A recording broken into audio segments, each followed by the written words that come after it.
Good morning. What is the condition for God to come to us? So, ano nga ba ang kalagayan ng Diyos? O ano nga ba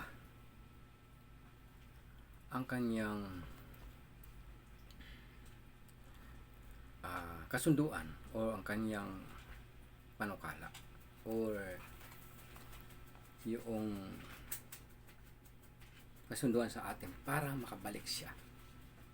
So, alamin po natin kung ano po ang kanyang condition for come to us. Pupunta rito sa atin sa pangalawang pagparito.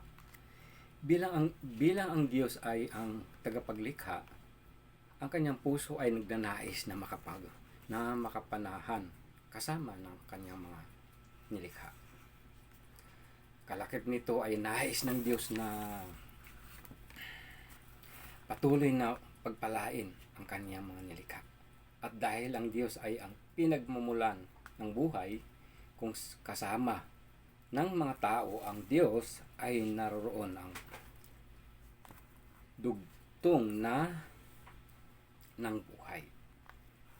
Sa pagitan ng dalawa, ngunit dahil sa panlinlang ng ahas, sa aklat ng Genesis, pumasok ang kasalanan dito sa mundo, at ang Diyos ay kinailangan na umalis sa kanyang nilikha.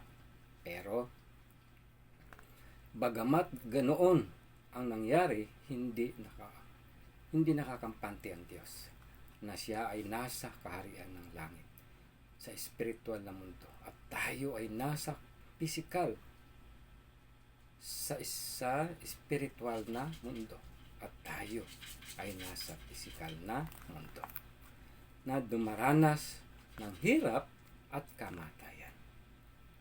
Ang Diyos ay gumagawa ng paraan maging dito sa physical na mundo upang siya ay makabalik at makapanahan mula sa kasama ng tao. Ano kaya ang kaparaanan o ang kondisyon upang ang Diyos ay makabalik sa tao? So ito po ang aalamin natin.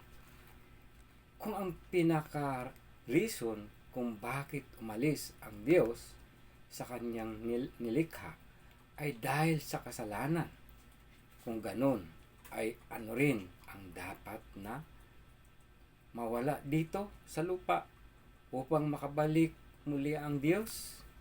Ito ay ang kondisyon. Upang makabalik ang Diyos ay dapat na tayo ay muna ay makatanggap ng paglilinis sa ating mga kasalanan. So yun yung condition para makabalik tayo. Makabalik ang Diyos. Malinis tayo sa kasalanan upang magkaroon po ng infinite relationship sa Diyos at sa ating mga tao. Nakikita natin sa Biblia kung paano gumawa ng paraan ng Diyos upang malinis ang kasalanan ng tao, at ito rin ang gawa na napakita ng pag-ibig ng Diyos sa mga tao. Ano kaya iyan? Ito ay ang pagsakripisyo ng kanyang matuwid na anak na si Jesus upang tubusin ang kasalanan ng mga tao. So, mismo po ang Diyos ang gumawa ng kaparaan sa pamamagitan ng kanyang anak, sa kanyang bugtong na anak. Tama po? Kung mabasa natin ang Hebreo 9 verse 28, sinabi dito na si Kristo ay minsan naisakripisyo upang tanggalin ang kasalanan ng maraming tao. So yun po yun. So Christ was sacrificed once to take away the sins of many, and He will appear a second time, not to bear sin, but to bring salvation to those who are waiting for Him. So yun po yun. So mula dito,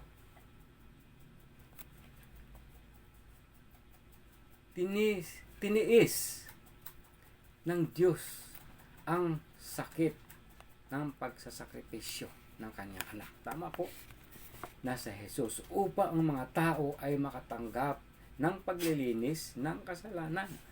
At ang pagsasakripisyo ito ng Diyos sa kanyang anak na si Jesus ang masasabi natin na realidad na tunay na paglilinis ng kasalanan. Paano natin ito nasabi? Sa Hebreo 10 verse 1 to 8, meron binabanggit dito na batas. Ngunit ang batas na ito ay hindi pa ang realidad, bagkus ito ay anino at kopya lamang ng mga mabubuting bagay na darating pa. So, meron pong copy shadow. Yung sinasabi.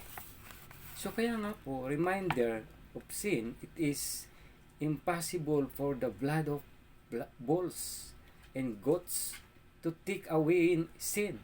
Therefore, when Christ come into the world, He said, sacrifice and offering you did not desire, but a body you prepare for me with burnt offering and sin. Offerings you we are not pleased them, said here. I am it written about me in the scroll. I have come to do you well, my God. So, yun po yung sabi. So, sa panahon kasi noon, nag-aalay po sila ng mga hayop na malilinis o matataba para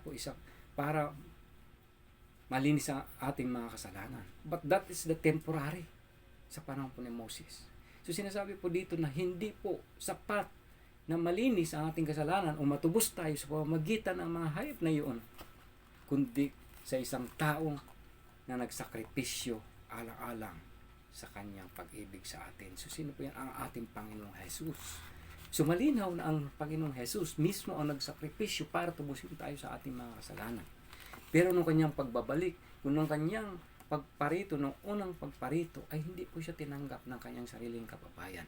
So kaya po away sila. At hindi po naging ganap maliban po sa 12 disciples. So kaya po muli siya babalik sa pangalawang pagparito upang doon pa lang maging ganap ang kaligtasan at katubusan ng ating mga kasalanan. So yun po ang malinaw. Yun po ang kanyang mga panukala at mga pangako. Good morning! Sana po ay pagpalain kayo sa pamamagitan ng mga salitang ito.